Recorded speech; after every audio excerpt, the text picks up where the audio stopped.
Yeah, I'm Holly Beals. I'm a Florida Sea Grant Extension agent with UF Extension. I'm located in Brevard County, so I see Carol from Cocoa Beach is on. So, um, welcome to everyone. And so this is the Climate Smart Floridians webinar series. We are in surprisingly week 4. Time is just going by so fast. So. Today, I'll be talking to you all about food and mainly about like food waste and thinking about the different types of food products that we consume. So, why don't we get started? All right. So, I'll be talking to you today about food systems and climate.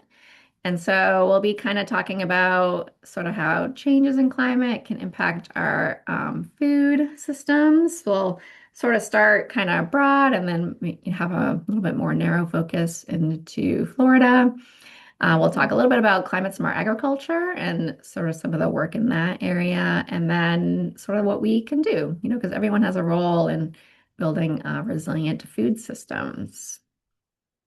So I have this diagram here and I wanted to include it because it's a really good representation of sort of the food system and the connectedness or interconnectedness of the biological, economic, political, and social systems that influence the flow of food from farm to table. So when we're thinking and exploring about the story of food, we see this really large web of people, but also processes, right? There's all these different processes that are entwined in the food system. So if we can better understand these connections and relationships that make up this web, we can kind of design a healthier, more sustainable food system. So take a minute to look at this graphic and see all the connections. Are there anything, I guess, as if you can put in the chat, are there any connections or parts maybe that resonate with you or maybe surprise you? Anything in this map that um, you see as like most important to you and kind of how you relate to food? And also, who do you think has the most power to influence the food that we eat within this larger system when we're thinking about all the different people and processes um, within the food system?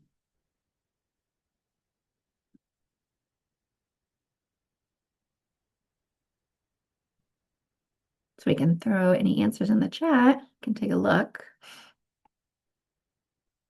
Environmental, yeah, definitely. So that's certainly a large part. Um, Not only with like the biological components, so land use, biodiversity, but also even like sort of that health system, right? Is on that side. Any other parts that kind of stick out to you, or where you see kind of like there might be a larger influence on the food that we find like on our table or at the grocery store?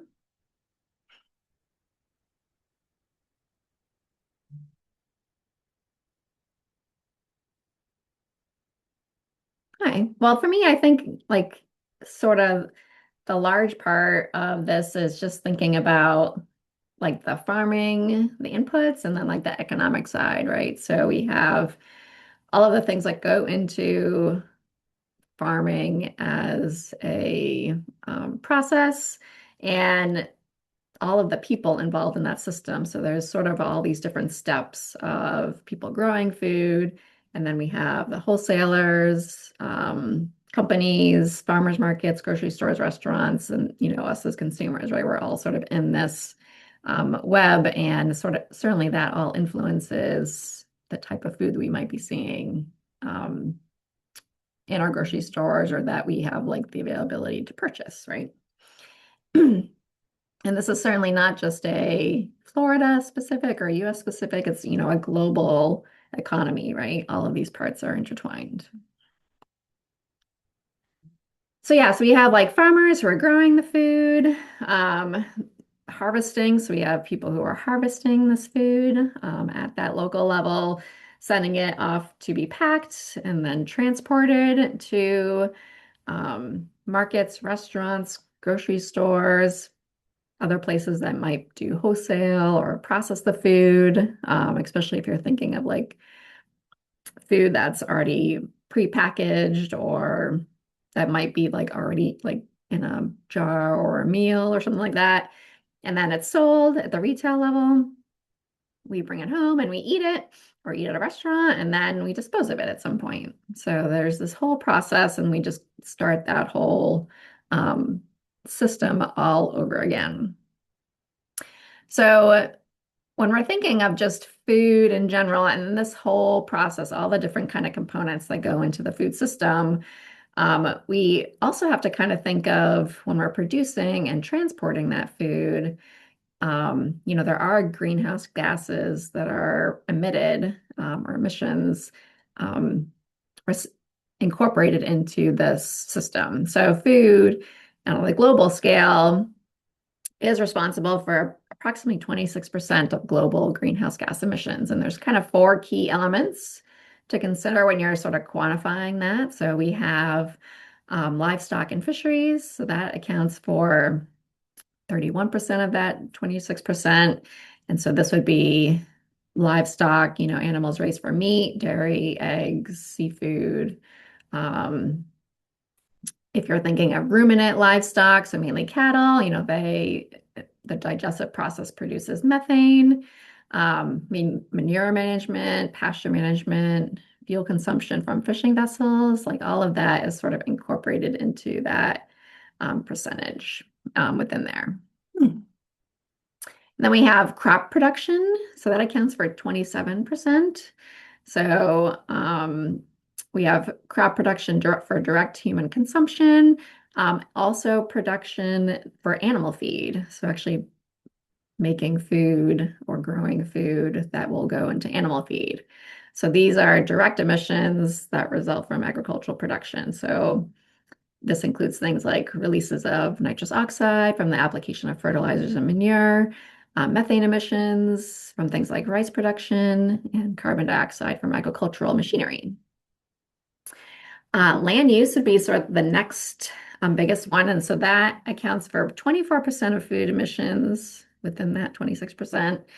Um, and that often is associated with emissions from land use for different types of crops. So like land use for livestock is a large part of that, so 16%. And then crops for human consumption is 8%. So if you think of agriculture in general using or maybe there's other types of land that is being converted into ag land, like forests or grasslands. Um, that land use could change, there's a product of that, of those greenhouse gas emissions. And then we have supply chain. So this is where basically after, the the part of like the food processing, so converting produce from the farm into final products. There's the transport, the packaging, and the retail. All of that, you can imagine, requires energy and resources, right? So, you might assume that eating local is a key to a low carbon diet, but transport emissions are often a small percentage of food's total emissions, only 6% globally. So it's essential that sort of even just that transport part, we kind of think about that when we're thinking of moving food from one place to another. We also have, and we're going to talk quite a bit about this, about food waste, right? So food waste emissions are very large. And so that waste can happen anytime in the process of food. So whether it's wasted in the field, in the supply chain, getting to the consumers, or even wasted after it gets to the consumer. So all of that is sort of incorporated into food as this large component of greenhouse gas emissions and all the different places where food wasted annually across the world, right? So the UN Environment Programme's Food Waste Index report from 2014 highlighted data from 2022 showing that 1.5 billion tons of food went to waste. And that's like 19% of food available to consumers. And a lot of that is waste at the household level. So just each person, individually wasting food or food that's being wasted just at the individual level. So that can equate to, 174 pounds of food annually. That's a lot of food. And that's equivalent to like 1.3 meals every day for everyone in the world impacted by hunger. So it's not just thinking of greenhouse gas emissions, but also just food being wasted by people who are going hungry and could need food as well. So just the system sort of being um, sort of not as sustainable as it could be. So with food being wasted, we had this whole system, like I've already said, of emissions coming from that food waste. So whether it's land use changes, fertilizer, energy use, transportation, management, all of that goes into producing greenhouse gases. And if you can think of you're already producing it and then also it going into the landfill and also producing greenhouse gas emissions, it's sort of like a double whammy of emissions going into the environment from producing and wasting food. So oftentimes food waste, or at least it's been estimated that billions of pounds of food are thrown away each year in the United States alone. And it's roughly about, um, could be up to like 300 pounds of food per year for the average American. You can imagine that we often have the greater ability of having access to food than other areas. So, and although food is wasted throughout the food supply chain, we as consumers really being responsible for the majority of food wasted that winds up in landfills, we are sort of a large part of that source, and so need to kind of be thinking about what types of things we could be doing to eliminate or reduce, our amount of waste that we are doing. So I think one of the first things we can kind of just talk about when we're thinking about like why food is wasted, I think date labeling phrases is one of those areas. People often are confused about what it means when you see, like, for example, here, best if used by, sell by, use by, freeze by, right? All of those things we see on our packaging, and it often leads us to think that products are no longer good if we use them after that date.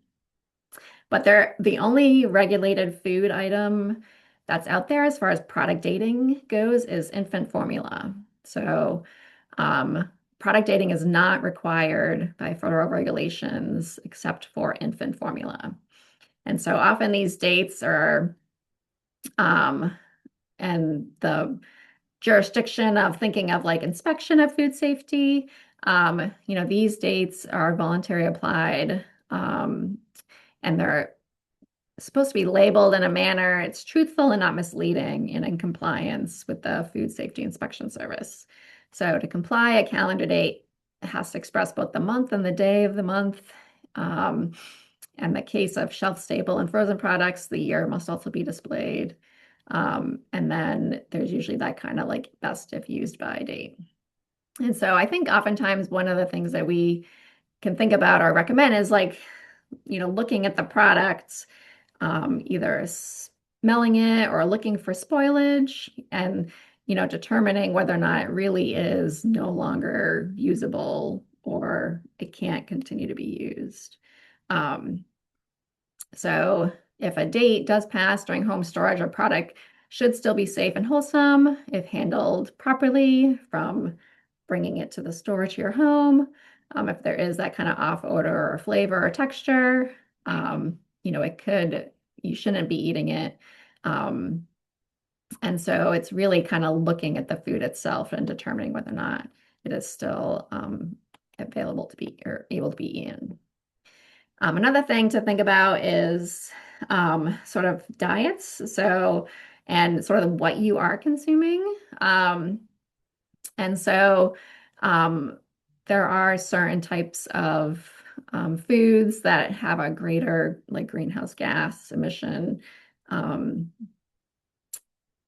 emphasis or, you have more greenhouse gas emissions from that product. So things like beef and lamb are high on the list. Obviously, you're thinking about all the different components of the processing and the production of that food, right? The land and the processing itself. So, that's one thing to think about, versus if you're having like a vegetarian or vegan diet or just not eating as much meat, your food print or the amount of greenhouse gases that you could be tied to your food, the products that you use, is lower. But not all things are created equal. So even though beef does have the biggest carbon footprint, there are some foods that have a larger range of impact. So depending on where they're grown or how they're harvested. So even just thinking of something like chocolate. So if chocolate is being produced from a deforested rainforest, that would produce or emit, more greenhouse gases than a low impact beef product, right? So not everything is created equal, and you can't always say like this particular one thing, you know, um, I can't eat that because of this. But in general, things that would be kind of more vegetable proteins or vegetables do have a lower carbon footprint than high impact animal proteins. So we're sort of switching a little bit here to talk about sort of food within Florida and sort of consumption of food within Florida. So obviously Florida is a huge agricultural state. It's very important for our economy and it employs hundreds of thousands of people. We have certainly a lot of well-known products, but also specialty products. Um, Things like, cattle, dairy, citrus, a lot of vegetable products. So we have a lot of things that we grow here. So certainly our environment and the climate and any type of large variability could have a huge effect, on food production here in Florida. Never mind like moving, transporting food and processing food.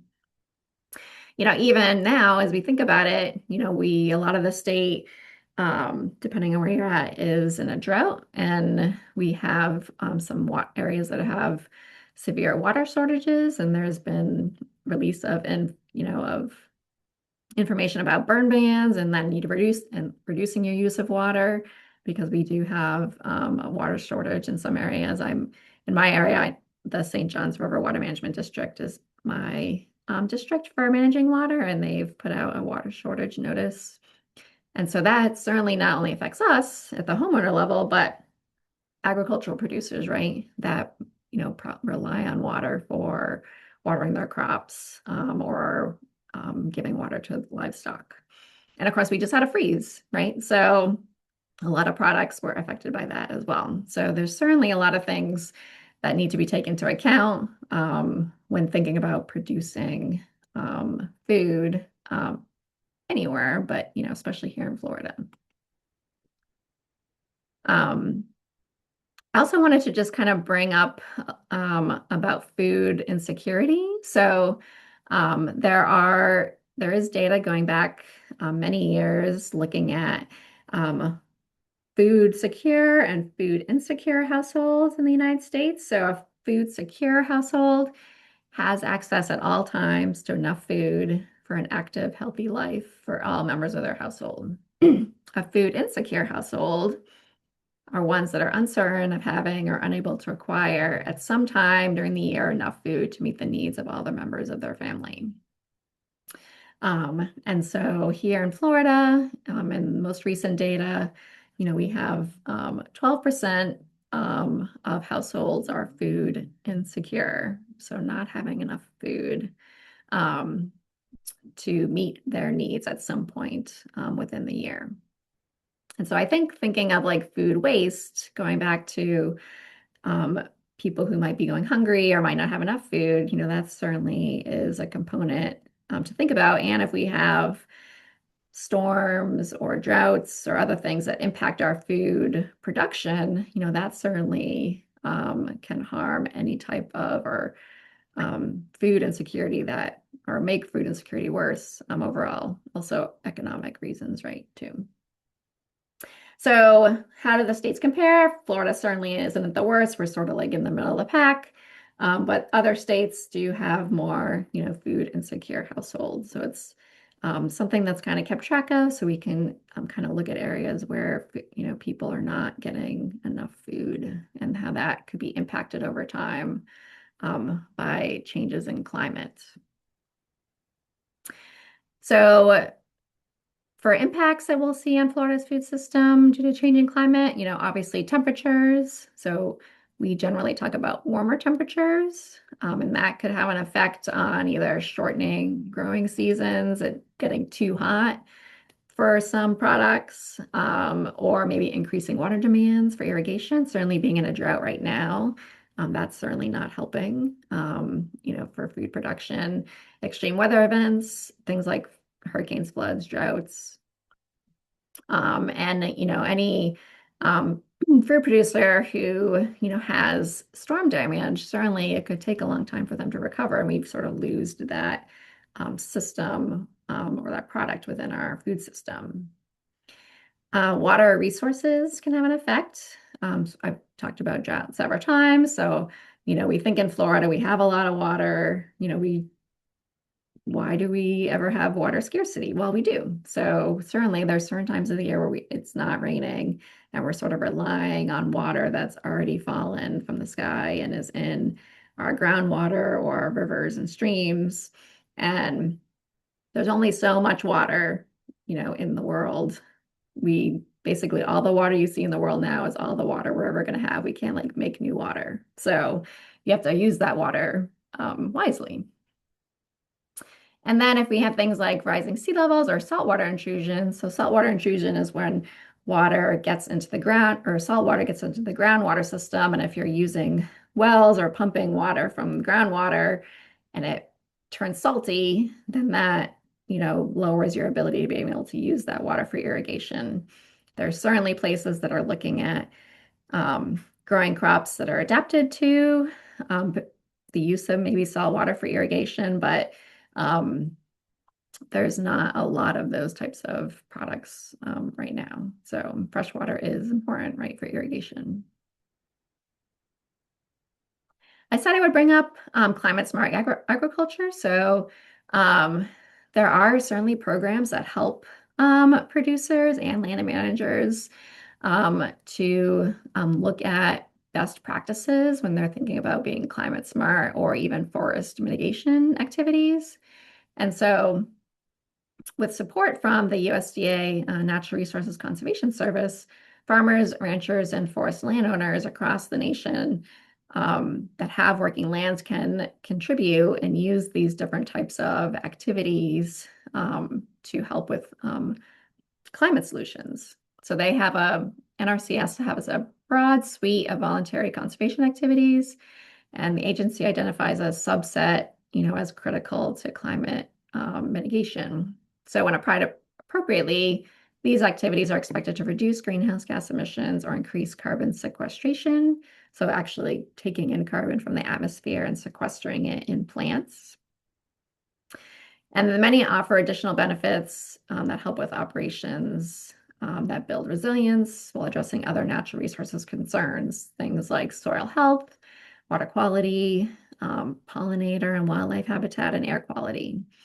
And so these are the different mitigation categories that NRCS has. So if a producer or land manager is interested in engaging in any of these practices, they can work with NRCS to look at ways that they can help reduce emissions, improve soil health, look at their energy consumption, all those different types of things. So there's certainly resources out there for producers, and when they're thinking about how they can better be climate smart, but also help in their sort of production and in their work within the economy as well. So things we can think about or thinking about, especially like the waste part, so kind of going back to that. preventing food waste is really the most substantive solution to reducing food waste, right? Um, and so when you think of where food is wasted, um, there's some areas that certainly we can have a greater emphasis. So I have highlighted here this like little um, box that's around storage, transport, and process and possessing. So possession of products and transporting it. So in low income countries, this area here, these four areas, storage, transport, possession of food, is where 40% of food loss occurs in low income countries. But in high income countries, which would be like the United States, it's really more at the retail and consumer level. So this is where we have to spend probably more time thinking about reduction of food waste. And there's several different ways or things, sort of a hierarchy of ways of thinking of how we can do that. So one is source reduction. So not having a surplus of food that is wasted or that goes bad, or just ends up being thrown away. Maybe if there's not a high demand from a consumer.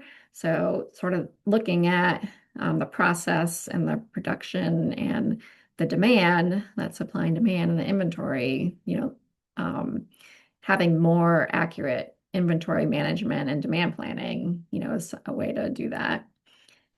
Feed hungry people. So we already talked about food insecurity. So instead of sending food to dumpsters or the landfill, there has to be a better way of being able to serve food or provide food to hungry people. I know there's laws against or regulations against, like if food has already been opened, you can't bring it to some food pantries for them to serve, people who are hungry. So, looking at even things like, regulations, maybe those can be changed to help make it easier to provide food to hungry people. Feeding animals. So this is kind of higher on the list, and is because they can eat food that maybe might be past, human consumption ability, or like ugly food. Like a lot of people want their food to look nice and not bruised or anything like that. All of those things causes food waste. So maybe it could be fed to animals instead, right? Um, and so kind of thinking about products that maybe won't be bought by consumers and how maybe that could be used to feed like animals instead. Industrial uses. So this has generated a lot of interest. And so technology is always kind of improving for these types of processes. So things like anaerobic digestion, other things like that. So this is certainly biofuels, those types of things. Composting. And so composting within your own home or community, or there are some like community-led composting initiatives that I think have come on board the past several years, or local, compost facilities, where you can bring your food. So not sending it to the landfill, like that's, as you can see at the very bottom of the list. So that's really should be the very last place that we should be sending food. And so that it can't be wasted. So when you think about like your consumption and what you bring home, what do you often find, that the type of food that you generate, maybe that you waste more often than other types of food? I think of things like sometimes vegetables. Like I have, an idea for a dinner item and I buy this particular vegetable that I don't usually buy or something like that. And then I'm like, oh, then I didn't end up making it and like 2 weeks have gone by and man, I'm sorry that I ate that food or I purchased that food and now it's going to waste. Um, but what foods do you think of, like when you think of like, generating the most waste in your home or maybe in others people's homes that you've seen? You can put in the chat and love to hear or see what you have to say.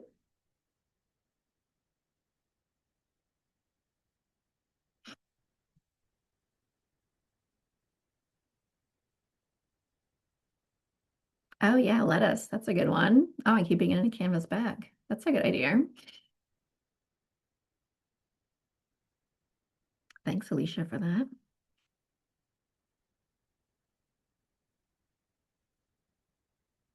Yeah, leafy greens, vegetables. Yeah, I feel like vegetables are, a huge culprit, right? If you don't use it right away.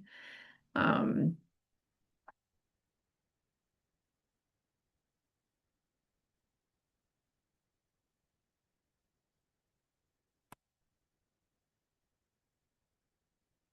so as you're thinking about kind of like the things that you, see that you have like more waste potentially at home, um, that consumption really does matter. So if we know that consumers, you know, especially, in high income countries, that areas where there's a lot of food waste. If we know ourselves, if we bring food home and it goes to waste, if we know that there are certain products, like maybe meat products, that have higher greenhouse gas emissions, like, just thinking about our own consumption, can really help to reduce the greenhouse gas emissions, whether it's purchasing different products or thinking about the products you're purchasing and how you can make them last longer, right? So, food waste in households and restaurants accounts.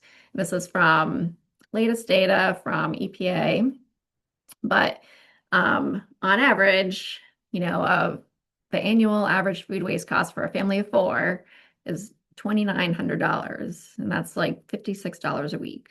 So imagine what you could use that money for if you reduced your food waste, right? Even just a single person, the average annual food waste cost is $728, right? That's $14 a week. So if you have, you know, you treat yourself to like a morning coffee once or twice a week, that's like basically the equivalent of coffee once or twice a week, right? Or um, maybe a sandwich for lunch or something like that, right?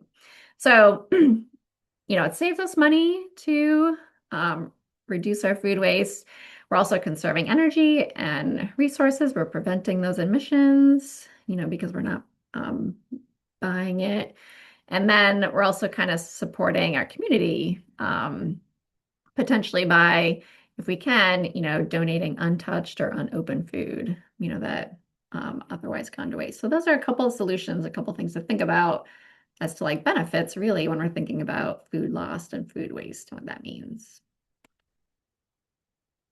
So when you're at home and you're thinking about things that you can do, certainly planning ahead, right? Like making sure you don't go to the store hungry or that and you have a list and you only buy specific things. Or I had a have a friend who like would every day, like on her way home, she'd stop at the grocery store and she'd buy the food that she would need for like dinner that night or like, the next morning for breakfast. So might seem like a lot, but if it's on her way home, right? At least she's only getting the things that she needs. Or, buying the minimum or the essentials that you need right now and like maybe going later, and getting food.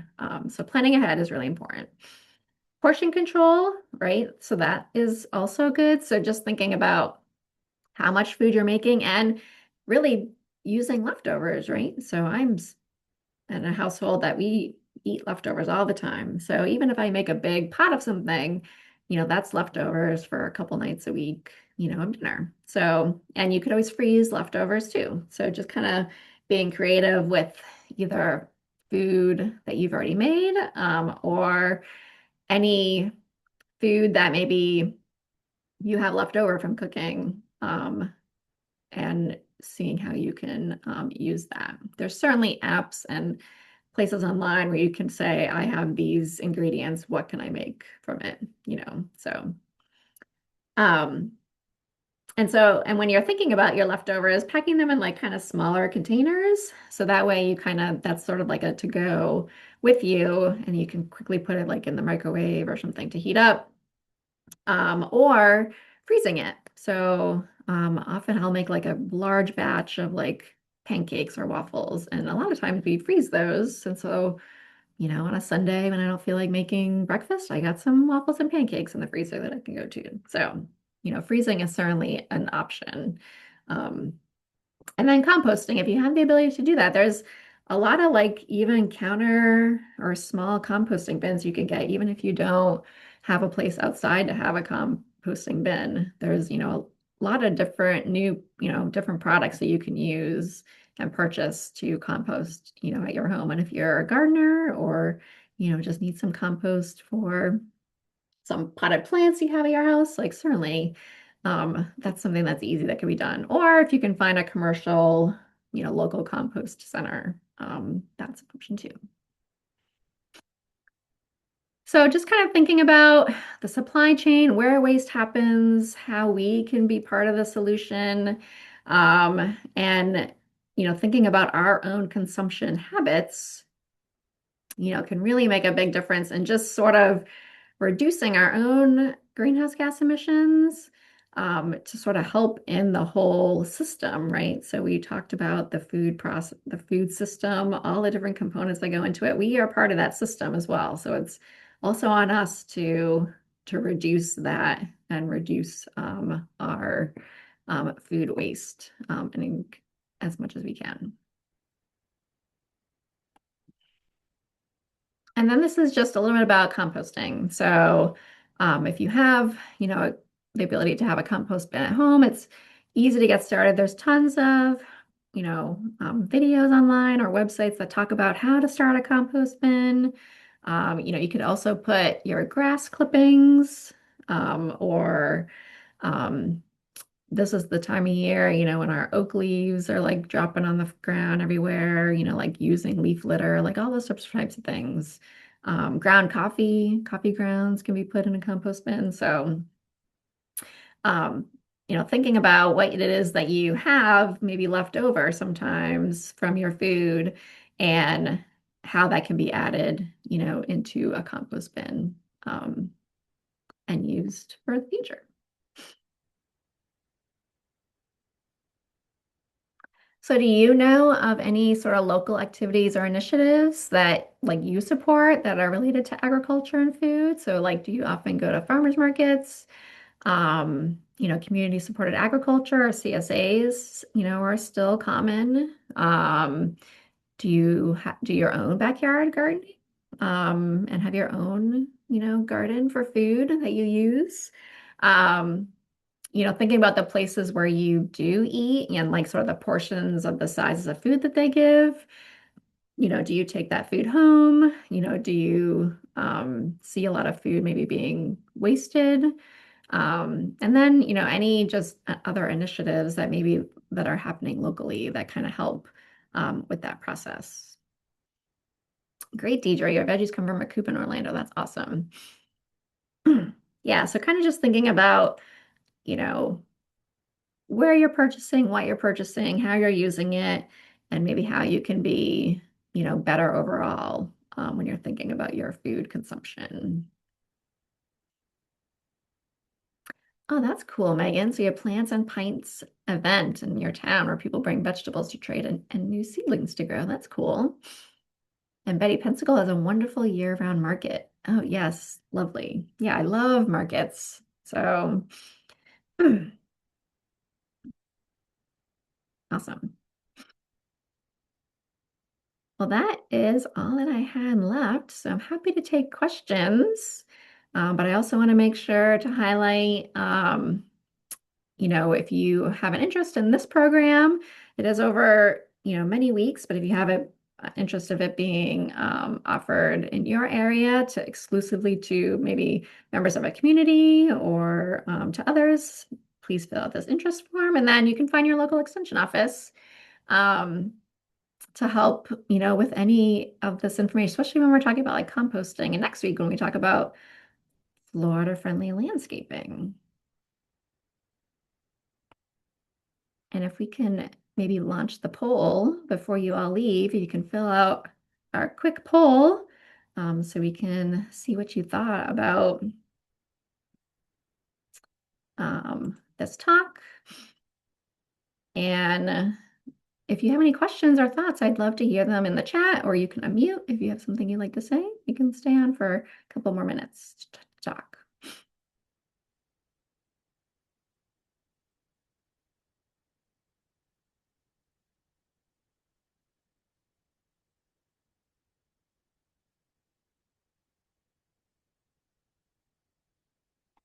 Yeah, thanks everyone for hopping on today.